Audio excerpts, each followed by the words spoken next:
읽은 말씀 가운데 10절에 보면 내가 온 것은 양으로 생명을 얻게 하고 더 풍성히 얻게 하려 함이라. 이 말씀은 올해 우리 교회가 표로서 삼은 성경 구절입니다. 예수님이 이 세상에 오신 것은 우리에게 생명을 주시고 그 생명을 주실 뿐만 아니라 더 풍성히 얻게 하시기 위해서 오셨다고 말씀합니다. 여기서 예수님이 말씀하고 있는 생명은 우리 겉으로 드러나는 육신의 생명을 두고 하는 말씀이 아닙니다. 예수님은 우리 육신의 생명을 위해서 오신 분이 아니고 이 육신은 언젠가는 죽음을 맞이해야 될 유한된 시간만 살다가 가는 존재입니다. 예수님이 오셔서 우리에게 주시려고 하시는 생명은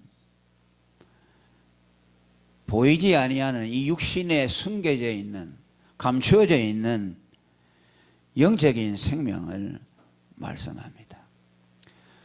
오늘 많은 사람들이 생명이라고 말하면 그저 육신의 껍데기, 그저 호흡이 발딱발딱하고 움직이는 거, 그저 아침에 일어나서 열심히 일하고 또 우리가 활동하는 이것을 생명이라고 생각합니다. 이건 생명이 아니에요. 이 생명을 우리에게 연장시켜 주기 위해서 오신 것이 아니고 그래서 사람들이 속는 겁니다. 예수님이 생명을 주러 받으니까 이 생명은 육신 껍데기를 잘 건사해 주기 위해서 오셨다고 생각하는데 이 안에 보이지 아니하는 감추어진 생명, 예수님으로 말미암아 우리에게 주어지는 그 생명을 주신다는 말씀입니다.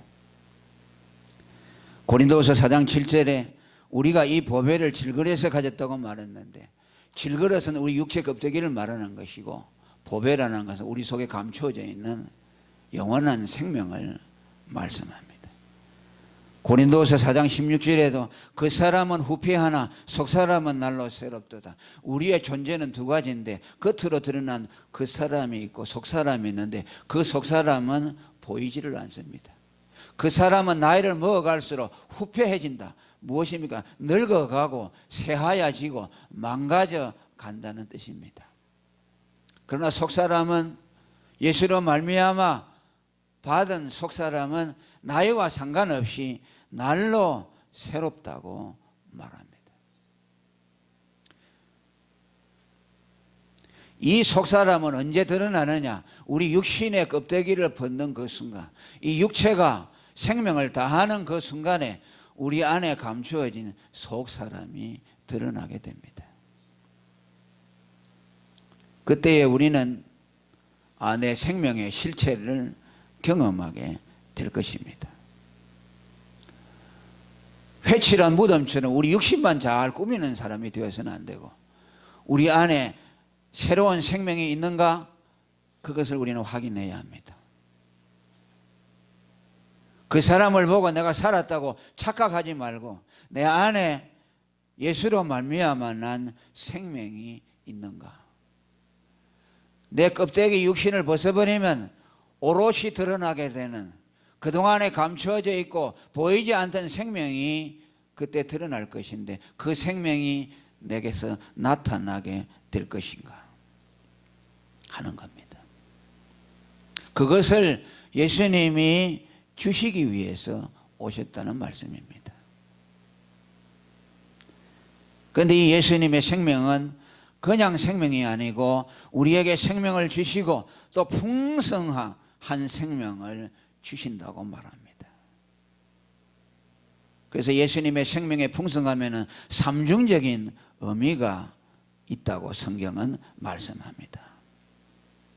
그것은 첫째, 예수님의 생명은 자체가 풍성한 생명력을 가지고 있습니다. 할렐루야. 예수님의 생명을 가진 사람은 그 안에서 풍성한 생명력이 나타납니다. 왜냐하면 그것은 내 생명이 아니고 예수님의 생명이기 때문에. 예수님의 생명은 어떤 생명입니까? 나는 부활이요 생명이니. 주님에게는 죽음이 없고 그 생명은 영원히 솟아나는 샘물처럼 마르지 아니하고 그 생명은 다함이 없는 생명이기 때문에 그 생명이 우리 속에 들어오게 되면 우리 역시 예수님의 생명으로 풍성해진다는 뜻입니다. 계시록 21장 6절에 예수님을 비유해서 솟아나는 생명수 샘물이라 그랬어요. 내가 생명수 샘물로 목마른 자에게 값없이 준다고 말했고, 요한복음 4장 14절에는 내가 주는 물을 먹는 자는 영원히 목마르지 않는데 그 물은 그 속에서 영생하도록 솟아나는 샘물이기 때문이라고 말씀합니다. 이 생명을 우리에게 주셨습니다. 저와 여러분은 예수를 믿고 이 생명을 소유한 사람들입니다. 그래서 예수 믿는 사람은 지루함이 없습니다. 세상 사람들은 권태로움을 느끼지만은 목마름을 느끼지만은 예수의 생명이 그 안에 들어있는 사람은 끊임없이 생명에 약동하기 때문에 자가 발전하는 사람들. 세상 사람들은 바깥을 통해서 안으로 변화를 주려고 하죠. 왜? 안에 생명이 없기 때문에 지루하고 권태롭기 때문에 환경을 바꾸어서 삶의 생기를 불어넣어 주려고 합니다. 그래서 가구도 바꾸어 보고 여행도 하고 또 새로운 음식도 가서 먹어보고. 물론 우리는 육신을 가졌기 때문에 그런 것들이 필요합니다. 그렇지만 그것이 근본 우리를 새롭게 할 수 없습니다. 우리 안에 들어있는 예수님의 생명, 끝없이 솟아나는 샘물. 여러분 샘물에 가보세요. 우물, 그냥 고여있는 물은 그거는 새롭지 않죠. 샘물에 가면 밑에서 끊임없이 생수가 퐁퐁퐁 올라옵니다. 늘 새롭죠. 이것을 하나님이 우리에게 주었다. 그것은 어떻게 주었느냐? 예수님의 죽음을 통해서 우리에게 생명을 주셨습니다. 11절에 나는 선한 목자라. 선한 목자는 양들을 위하여 목숨을 버린다 했고, 15절에 나는 양을 위하여 목숨을 버린다고 말합니다. 예수님이 오셔서 내가 온 것은 생명을 주고 더 풍성케 하려 함이라고 했는데 무엇을 통해서 예수가 우리에게 생명을 주느냐? 선한 목자가 되어서 자기의 생명을 우리를 위해 희생시키는 것을 통해서 우리에게 당신의 생명을 주셨다는 말씀입니다. 자기의 생명을 우리 생명과 바꾼 겁니다. 예수님이 우리를 구원해 주시고 우리에게 생명을 주신 것은 무슨 의사가 의술을 가지고 살려준 것이 아닙니다. 무슨 이적을 통해서 너 살아나라 해서 주신 것이 아니고 자기의 생명을 희생시켜서 그 생명을 우리에게 주신 것입니다. 왜냐하면 예수의 생명은 그의 죽음을 통해서만 우리에게 올 수 있기 때문입니다. 왜 인간에게 생명이 없습니까? 인간은 죄로 말미암아 사망 아래 있기 때문에, 사망이 그를 지배하기 때문에, 사망과 마귀가 어두움이 그를 지배하기 때문에 생명이 없는 겁니다. 그래서 생명을 얻으려면 사망을 없이 해야 합니다. 아멘. 사망을 없이 하고 새 생명을 우리에게 부어줘야 하는데 그것은 예수님이 우리에게 율법이 요구하는 율법의 죄값인 사망을 대신 지불해 주어서 우리를 하나님의 정죄에서 벗어나게 할 때만 사망에서 건짐을 받게 되는 겁니다. 그래서 우리를 살리려면 반드시 예수님이 죽으셔야만 합니다. 예수님의 죽음을 통해서, 그분의 죽음이 우리에게 먹힘을 통해서, 그분의 생명이 내 안에 들어와서 그 생명의 죽음이 내게 먹힘으로 예수님의 생명이 내 안에 들어옵니다. 요한복음 6장 57절에 나를 보내신 아버지께서 나를 보내시면 내가 아버지로 인해 사는 것 같이 나를 먹는 그 사람도 나로 인하여 살리라. 할렐루야. 나를 먹는 그 사람도 산다는 말은 예수님의 살을 먹는다는 겁니다. 예수님의 죽음을 취한다는 겁니다. 예수님의 죽음을 자기의 죄값으로 받아들이는 그 사람 속에 예수님의 생명이 들어간다는 말입니다. 58절에 이 떡을 먹는 자는 영원히 살리라고 말씀합니다. 누누이 말씀하지만 예수님은 우리 안에 살아있는 채로는 들어오지 못합니다. 아멘. 산 예수를 믿으면 안 돼요. 예수님의 죽음을 받아들여야 됩니다. 예수님이 내 죄를 위해서 죽으셨다. 예수님이 나의 죄값이라는 예수님의 죽으심을 내가 받아들일 때만 그 죽음을 통해서 예수님의 생명이 내 안에 들어오는 겁니다. 그래서 예수님, 살아있는 예수님 우리가 어떻게 들어오느냐, 그의 죽음을 먼저 우리에게 밀어넣어요.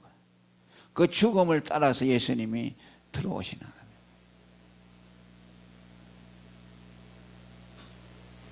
예수님을 믿어야 합니다. 예수님이 나를 위해 죽으셨다는 걸 믿어야 합니다. 그래야만 예수님의 생명을 경험할 수 있어요. 종교가 아닌 이유가 여기에 있어요. 우리 기독교가.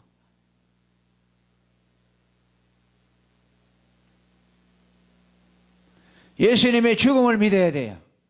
따라합니다. 예수님이 나를 위해 죽으셨습니다. 예수님의 죽음을 나의 죄값으로 받아들입니다. 예수님의 죽음, 그것이 죽음을 먹는 것이요. 예수님의 살을 먹는 것이요.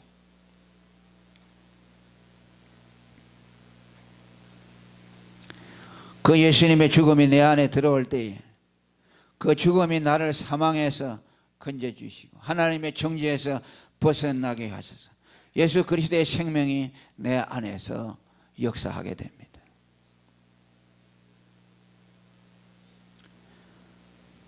두 번째로 예수님의 생명이 우리 안에 들어오면 풍성함을 경험하게 되는 것은 예수님의 생명은 생명으로 끝나지 아니하고 성령을 우리에게 주심으로 예수님의 생명은 성령을 우리 안에 불러오심으로 성령으로 말미암아 우리의 생명이 풍성해진다는 말씀입니다. 할렐루야. 구원받은 사람에게는 구원의 생명만 있는 것이 아니고 구원으로 말미암아 그 사람에게 성령이 부어집니다. 아멘. 성령은 누굽니까? 성령은 삼위 하나님이십니다. 아버지로부터 나오시고 예수 그리스도로부터 나오시는데 예수 그리스도를 나의 구세주로 영접하는 사람들에게는 예수 그리스도로부터 말미암아 성령이 나와서 그 사람 안에 거하게 됩니다.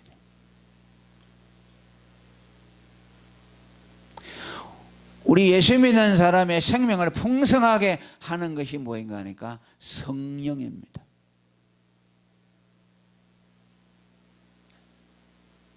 구원받은 사람에게는 반드시 성령이 부어집니다. 그 성령은 믿음으로 말미암아 의롭게 된 사람에게 부어지는 은혜의 약속입니다.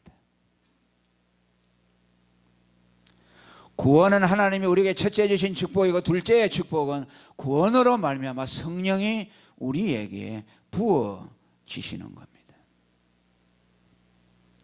갈라디아 3장 14절에 예수 그리스도를 믿으면 아브라함의 복이 우리에게 미쳐지고 그 다음에 또 믿음으로 말미암아 성령의 약속을 받게 하신다고 말씀합니다.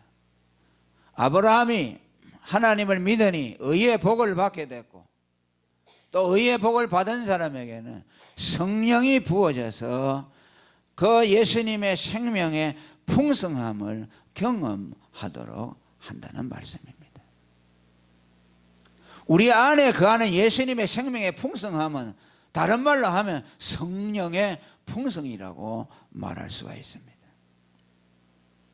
예수를 믿는 사람은 의의 축복을 받고 그 의로 말미암아 성령이 그 속에 부어짐으로 예수의 생명의 풍성함을 경험하게 됩니다. 그래서 갈라디아 3장 2절에 너희가 성령을 받은 것은 율법의 행위가 아니고 복음을 듣고 믿음으로 의롭다함을 받은 자에게 주어지는 선물이라고 말씀합니다. 예수님도 요한복음 7장 38절에 나를 믿는 자는 성경의 이름과 같이 그 배에서 생수의 강이 넘쳐난다고 말합니다. 이는 그를 믿는 자에 받을 성령을 가리켜 말씀하신 것이라고 말합니다. 예수를 믿는 사람에게는 성령이 이미 와 있습니다. 그리고 또한 성령을 계속해서 부어주십니다. 그래서 우리는 예수를 믿어 성령이 이미 와 있지만은 계속해서 성령이 충만하도록 하나님 앞에 기도해야 합니다. 그래서 에베소 5장 18절에 너희는 성령의 충만을 받으라. 술 취하지 말고 성령의 충만을 받으라고 말합니다. 많은 사람들은 예수 믿으면 성령이 이미 와 있는데 성령을 왜 구할 필요가 없느냐고 말합니다. 이것은 성령을 모르는 사람들이 하는 말입니다. 성령은 영원히 아버지와 아들로부터 계속해서 우리에게 나오고 있습니다. 아멘. 2000년 전에 오순절에 오셨던 그 성령이 지금도 계속해서 우리에게 임재하고 계십니다. 복음을 증거하는 현장에서 복음을 통해서 성령이 우리에게 부어지고 있습니다. 기도하는 사람을 통해서 부어지고 있습니다.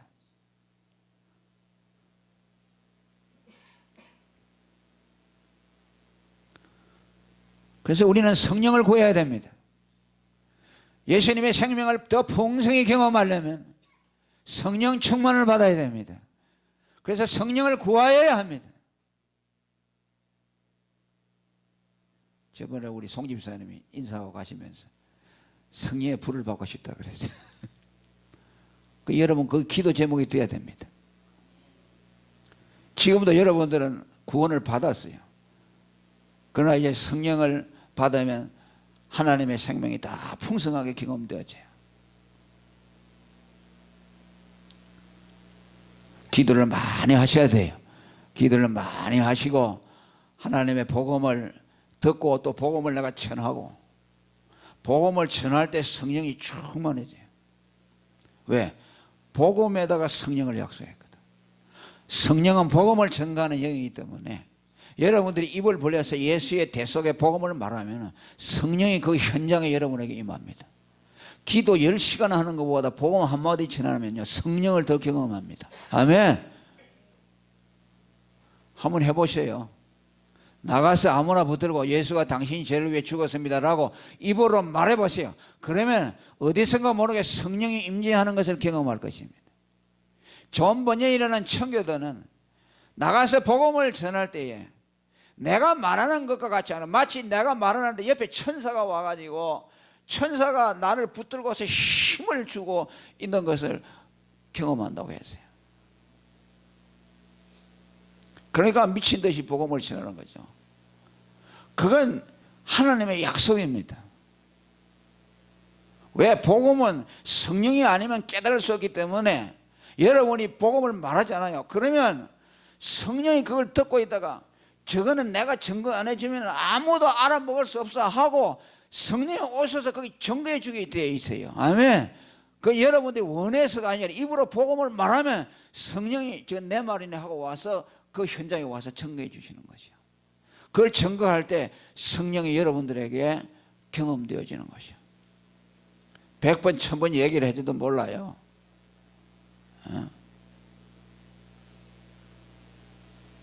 그래서 예수님이 너희가 성령이 오시기까지는 복음 전하지 말라, 가지 말라. 왜? 가면 헛일이요. 여러분들이 말 잘해가지고 사람을 설득시켜서 예수 믿는다고 천만의 말씀. 바울이 그거 해가지고 실패했잖아요. 바울은 대변설가입니다. 아주 말쟁이요. 그런 아단에 가서 자기 지식을 가지고 하다가 실패했어요. 아, 복음은 사람의 지혜로 하는 것이 아니구나. 성령. 그래서 그때부터는 말로 안 하고 그때부터는 말더듬이가 됐어요. 왜? 말하면 자기 지혜로 하면 안 되니까. 그러니까 말이 시원찮아요. 사람들이 보면 저 바울이 말쟁이인데 성령을 받고 나서부터 말이 시원찮아졌어요. 왜? 성령만 의지하고 복음을 전하는. 해보세요. 여러분들이 성령 받기를 원하면 기도도 하지만 기도하기 싫은 사람은요, 한번 나가서 길 가는 사람 보고 오늘 가면서 하면서 예수 믿으세요. 예수 믿으면 천국 갑니다. 해보세요. 해보면요, 어디서 뭐가 와요. 아멘. 여러분들이 전혀 경험해보지 못했던 이상한 현상이 여러분들에게 임해요. 아, 하나님이 살아계시구나. 하나님은 성령으로 경험됩니다. 하나님은 하늘에 계시잖아요. 그 하늘에 계신 하나님이 당신을 나타낼 때 뭐냐? 성령을 통해 나타나요.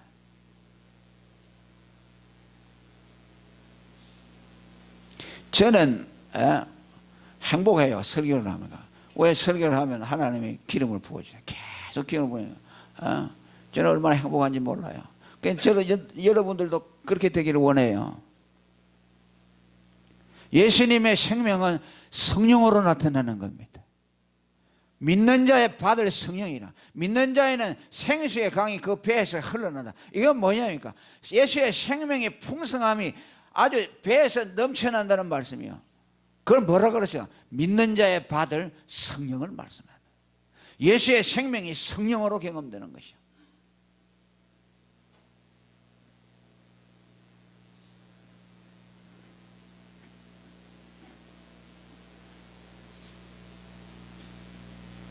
성령은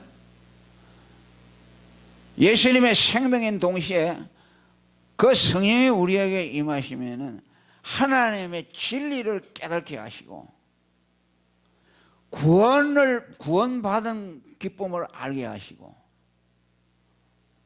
하나님 나라에 대한 믿음이 확실해지고 내가 죄사함을 받고 의롭다함을 받았다는 확신이 생겨나요. 하나님은 우리를 구원해 주실 때 먼저 십자가를 통해서 구원을 해 주시고 그 다음에는 성령을 보내셔서 구원받은 사실을 깨닫도록 해줘요. 복음을 깨달았어. 그러니까 성령은 뭐와 같느냐면요, 설명서와 같아요. 여러분 물건 사면, 전자제품 사면 물건을 와잖아요. 근데 그거 봐봐야 뭐 아무것도 모르죠. 그 물건 비싼 거 샀는데 그걸 어떻게 씁니까? 설명서를 쭉 읽으면 이렇게 해서 선을 꽂고 어디 버튼을 이렇게 누르면 그럼 불이 들어오고 이게 작동하지 않습니까? 예수를 믿으면 구원을 받아요. 예. 뭐 몰라도 구원받아요. 알아서 구원받는 거 아니에요.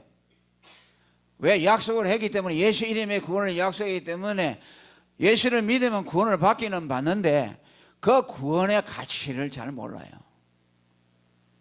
자기가 구원받았다는 확신도 부족해요. 그러니까 늘 의심이 들어오고 천국을 믿는다고 하지만 천국도 의심이 되고 내가 하나님의 자녀라고 했는데 하나님의 자녀라는 것이 믿어졌다가 의심이 됐다가 항상 믿음이 그냥 왔다 갔다 하는 겁니다. 그런데 하나님이 우리가 받은 그 은혜를 확실하게 알도록 하기 위해서 보내신 분이 성령이라는 말씀입니다. 그 성령을 통해서 구원받은 사실을 깨닫게 해주심으로 구원의 생명을 풍성하게 경험한다고 말이에요. 구원을 받았지만 구원을 받았다는 사실과 그 사실을 아는 것하고는 다르다 그 말이야. 구원을 받아도 구원의 감격이 없을 수가 있어요. 왜? 구원의 가치를 알지 못하기 때문에. 분명히 저 사람 구원을 받았는데 구원에 왜 기쁨이 없고 감격이 없느냐? 그 가치를 알지 못한다. 여러분 병인, 어떤 사람이 병이 나왔어요. 병이 나왔는데 의사가 보니까 이 사람 병이 나왔다고 말이야. 그런데 그 사람은 자기가 그걸 못 들어서 몰라요. 그러니까 그 사람은 아픈 것이 병이 안 나은 줄 알고 계속 환자 행세를 하는 겁니다. 얼마나 안타까워요. 저번에도 뭐 어떤 사람이 뭐 내성마비인가 그랬다고 하는데 그 약만 한 천 먹으면 깨끗이 낫는데 의사가 오진을 해가지고 이건 불치병이라고 하니까 평생 20년 동안을 내성마비 환자로 살았어요. 그 약 한 천 먹으니까 금방 회복이 되잖아요.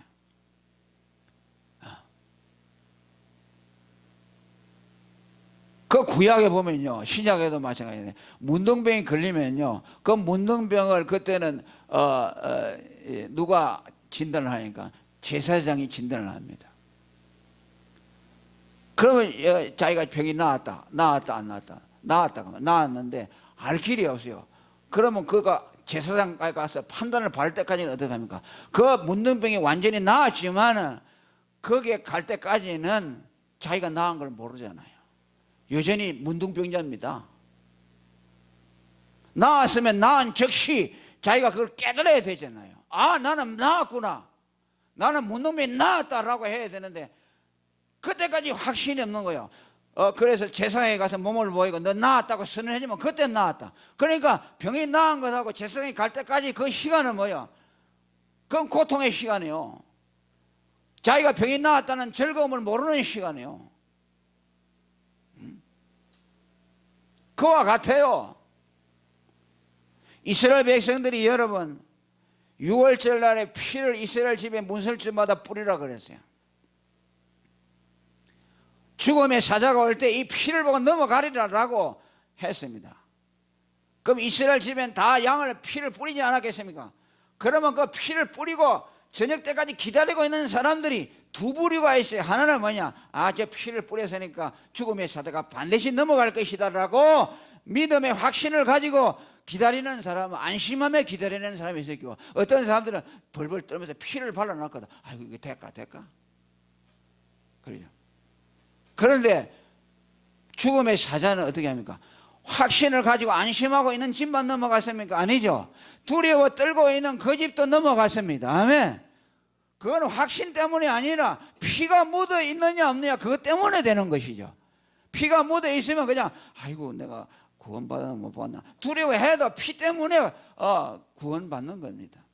믿음이 시원찮아도 예수 믿으면 그 믿음으로 구원받는 거예요. 아멘. 어떤 목사님 그렇게 해서 물을 떠먹는데 큰 바가지에다가 물을 떠먹는 사람도 목을 축일 수 있고, 그 다음에 깨진 요거만한 종쟁에다 먹어도 물을 생겨야 돼. 믿음이 큰 그릇처럼 참말로 믿음이 충만한 사람도 구원의 물을 마시면 구원을 받고, 종쟁에 그 깨진 그릇에 담아도 먹어도 구원받는다. 믿음은 시원찮아도 받아요. 그러나 확신을 가지고 있냐고 말이에요.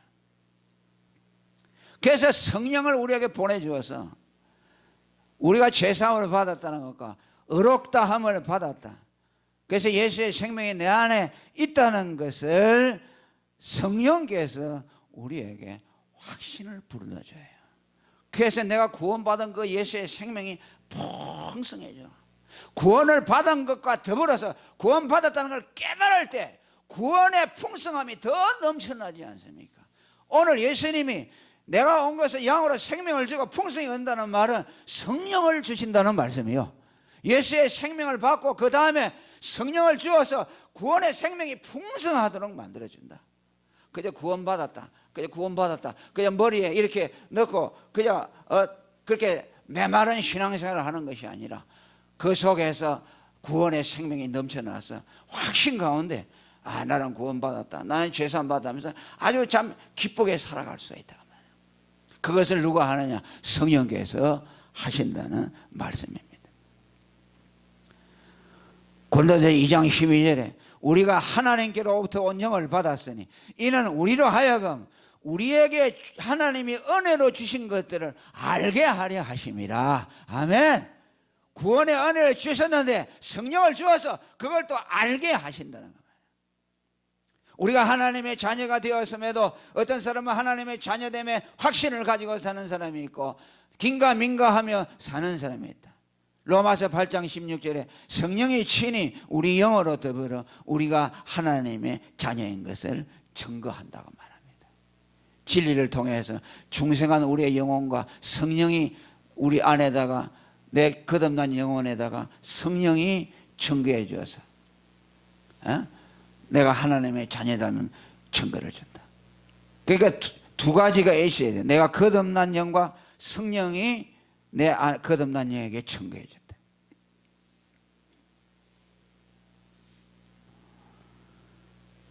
또 예수님이 우리 안에 거하신다는 것을 성령을 통해서 알게 하신다고 말합니다. 요한 1서 4장 13절에 그의 성령을 우리에게 주심으로 우리가 그 안에 거하고 그가 우리 안에 거하시는 줄을 알게 하려 하심이라. 예수님이 내 안에 거하시지만 예수님이 거하는가 아닌가 의심하는 사람들이 있는데 성령을 통해서 그것을 확신하도록 깨닫게 해준다고 말해요. 성령이 오셔서 내 안에 예수님이 계시다는 걸 증거해 준다. 또 여러분들이 복음을 들을 때 그 복음이 깨달아지고 믿어지게 하고 그 전부 성령이 하신다는 말씀. 고린도후서 13장 5절에 예수께서 너희 안에 계신 줄을 너희가 알지 못하느냐? 그렇지 않으면 너희가 버리운 자니라. 예수가 우리 안에 거하시지만은 그걸 믿지 못하는 사람은 마치 예수가 없는 사람처럼 버린 사람처럼 그의 삶이 그렇게 아름답지 못하다는 거예요. 예수가 내 안에 있지만 없는 것처럼 생각되니까 삶이 황폐하다고 말이야. 그러니까 마치 버리운 사람과 같은 삶을 살게 된다. 예수 믿는 즐거움도 없고 내 안에 예수님이 임마누엘에서 계셔서 나와 동행하시고 시시때때로 나를 진리로 인도하시고 바른 길 가게 하시고 깨닫게 하시고 당신이 내 안에서 역사하시고 그 구원을 깨닫게 해주시고 은혜를 깨닫게 해주시는 그것을 갖다가 내가 충분히 경험하고 살지 못하니 마치 하나님과 나는 상관이 없는 것처럼 그렇게 사는 사람들이 많다는 말씀이에요. 그러니까 성령의 충만함을 받아야 돼요. 여러분들은 성령을 구하시길 바랍니다. 옛날에 그 초대교회는요, 만나면은 뭐라, 기도가 뭐냐, 인사가 뭐냐면 성령 충만 받았습니까? 라고 기도했대요. 자, 우리 옆 사람 보고 같이 인사합시다. 옆 사람 쳐다보세요. 성도님, 성령 충만 받으셨습니까? 성령 충만 받으세요. 성령 충만 받아 하나님 사랑을 확실히 깨달읍시다.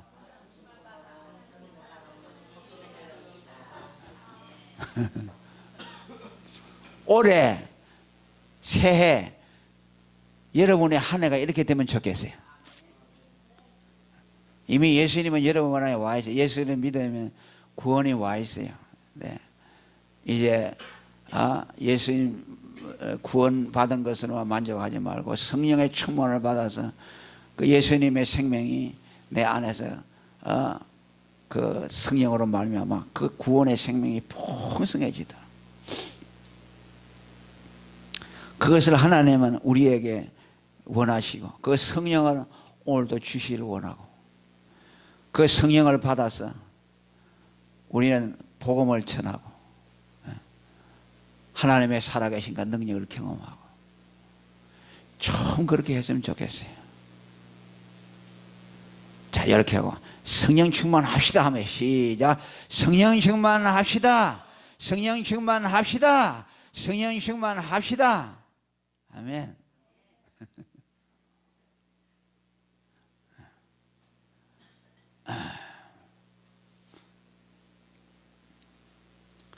그래서 이 성령 충만해서 기도를 많이 하시고,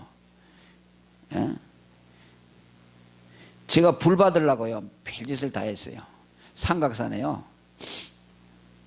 밤에 여기 그땐 차도 없으니까 나 목사 돼가지고 이렇게 성령 불을 좀 받아야 되는데 삼각산이 얼마나 뭡니까?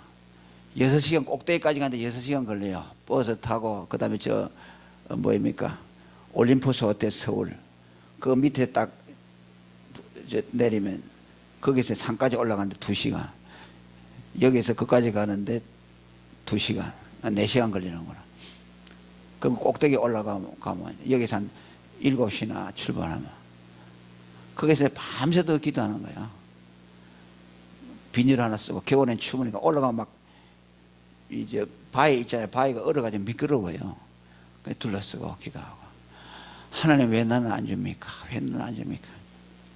그래 낙심해서 그렇게 하고 또 어느 또 기도하러 가면 팍 불 받았다고 펄떡펄떡 하는 거 보니까 그냥 나는 기도해도 안 되고 왜 하나님 안 줍니까? 그래서 낙심해가지고 다 기도원의 바닥에 누워 있었어요. 하나님 내가 성령의 불을 받아야 되겠는데 그런데 등에서 말이죠 불덩어리가 뜨끈하게 올라오는 거예요. 그래서 이게 기도원에 불을 뗐나 싶어서 보니까 바닥은 찹찹해요. 냉기인데 일어나는데도 그 불이 계속 있는 거야. 그 불이 가슴으로 왔다가 팔로 왔다가 그래 이거 이따가 없어지겠지 생각했는데 차를 타고 오는데 계속 있는 거야. 팔로 가다가 가슴으로 가다가 그러니까 막 가슴이 뜨고 그러고 왔는데 그 불이 지금까지 있어요. 아멘. 그 제가 예수님 말하죠. 그게 내가 이거 말하는 거는 이거 그저 이론으로 하는 게 아니에요. 그러니까 로이드 존즈 목사가 성령의 얘기하면 지금 이 개혁주의 목사들이요, 이 성령을 모르는 사람들이 이분을 비판해요. 성령은 아무것도 몰라요. 신학 박사들도 몰라요. 머리만 가요. 그냥 이론적으로만 하지. 그분은요, 로이드 존즈 목사가 왜 위대하냐면요, 성경이 이론만 하는 거예요. 그 사람 불을 받은 사람이에요. 그 예수님만 얘기를 하면 막 기뻐요. 우리 집사람도 나가서 예수만 얘기를 하면 입이 얼얼해진다. 입이 마취가 돼가지고 막 저번에도 전도하고 와서 막 좋아가지고 그래요. 예수가 우리 죄를 위해서 죽었습니다 얘기를 하는데 뭐 다른 사람 전도하고 나도 자기가 취해버리는 거야. 왜 그런지 압니까? 성령은 예수가 구세주라는 걸 증거해 주기 위하신 영이에요. 그런데 많은 사람들이 성령 받아가 뭐 하려냐 하면요, 병 고치고 이적 행하려고 해요. 물론 그것도 주지만 그것도 궁극적으로 뭘 하십니까? 예수 믿게 하려고 하는 거예요. 성령을 주신 것은 예수가 우리를 위해 죽었다는 그 말을 증거할 때 증거해 주기 위해서. 그러니까 여러분이 입을 벌려서 예수가 내 죄를 위해 죽었다고 말하잖아요. 그럼 성령이 오시게 되어 있어요. 기도해서는 안 올 수도 있어요. 100시간 해도 안 올 수가 있어요. 그러나 예수가 내 죄를 위해 죽었다는 것은 예수님이 확증을 해줬어요. 그래서 저는 그래요.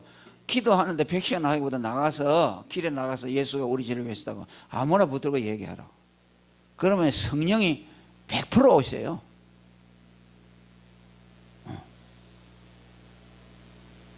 그래서 그때부터 오는데 예수님의 십자가만 얘기하고 예수님의 보혈을 얘기하면 이게 성령이 임재하시는 거예요. 임재하시고 하나님이 여기에 있다는 것을 나타내 주시고 그렇죠. 전 처음에는 성령을 많이 경험했는데요, 신학교 가서 다 쏟아버렸어요. 왜? 신학교 가니까 참 뭐 비판만 하는 것이야. 이게 잘못되고 저거 잘못되고 저거 전부 가지치기 해버리니까 나중에 그냥 뼈다귀만 남아요, 신앙이. 그 성령이 없으면 안 됩니다. 여러분들이 하나님의 사랑을 경험하고 복음의 능력을 경험하면 반드시 성령이 충만해야 되니까 우리 학생들도 그렇고 오늘부터 성령을 구하세요. 아멘. 성령을 구하시고 성령을 부어주세요. 믿는 자에게 주신다고 했으니까 성령을 부어주세요. 그렇게 말하고 나가서 기회 있을 때마다 예수님이 당신 죄를 위해 죽었습니다. 예수님은 하나님의 아들 그리스도입니다. 자꾸 얘기를 하세요. 그럼 어느 순간에 하나님이 성령으로 여러분에게 나타나 주실 것입니다. 아멘. 이것이 예수님의 생명의 풍성함, 이것을 오늘 올 한 해 우리가 모두 누리고, 그래서 예수님의 생명을 입을 통해서 증거하고, 그래서 여러분들 주위에 있는 사람들에게 예수님의 생명을 경험시키고, 이 생명이 없으면 안 돼. 이 생명이 들어가야만 그 사람이 살아있는 것이지. 껍데기 이것만 가지고 막 부지런하게 뭐 왔다 갔다 하고 움직이니까 저 사람이 살아있다. 아니에요. 이 껍데기는 벗을 날이 옵니다. 그 껍데기가 벗어지면 그 안에 오롯이 이제 숨겨져 있던 실체가 나타난다. 그 생명이 남아 있어야 됩니다. 껍데기를 벗어버리는데 아무것도 없다 하면 안 되겠지요. 그것에 쏘아서는 안 돼요. 아멘. 여러분, 이건 생명이 아니요. 생명은 죽으면 안 돼요. 그래서 성경은 생명이라는 말을 쓸 때는 영생이라는 말에만 생명을 씁니다. 나는 부활이요 생명이니 나를 믿는 자는 죽어도 살겠고, 생명이라는 말을 쓸 때는 반드시 영생이라는 말을 씁니다. 그래서 이 죽는 생명은 생명이 아니요. 아멘. 따라합니다. 죽는 내 육체는 생명이 아니다. 내 안에 죽지 않는 영생, 그것이 생명이다. 그건 누구로부터냐? 예수의 죽음을 받아들이는 사람에게만. 그 죽음을 앞세우고 예수님이 우리 속에 그 생명으로 들어오신다 하는 것을 말씀합니다. 이것을 성령 충만 받아서 여러분 안에 있는 생명을 경험하고 배에서 생수가 올라오는 것이요, 그 생명이 여러분 삶에서 올 한 해 끊임없이 경험되어지기를 축원합니다. 통성으로 기도하겠습니다.